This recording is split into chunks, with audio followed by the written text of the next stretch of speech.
organized criminal violence. That's an element of general violence, but the organized nature of it, particularly organized armed violence, is something that there can be no negotiations around that. That has to be dealt with by law enforcement. And for that, we have invested heavily in the JCF. And let me tell you this without any fear of contradiction.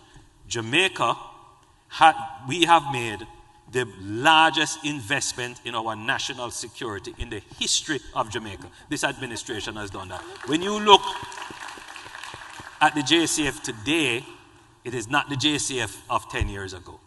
If you look at the JDF of today, it is not the JDF of 10 years ago. We have given them more resources and more training. They have greater capacity.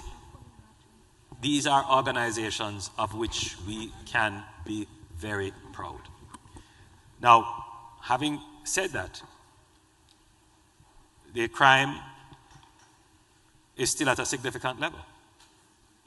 However, you may notice that over the past 2 years, the murder rate is going down. Right now, before I left the island, the Commissioner of Police was with me and he told me that he's just below 17% in terms of homicides this year compared to homicides last year. We're down 17%.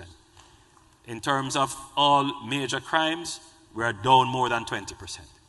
So the crime is going down as the investment in national security is going up. But for many, it wouldn't feel like that because, you know, it's a shocker when you see the news, 8 persons murdered.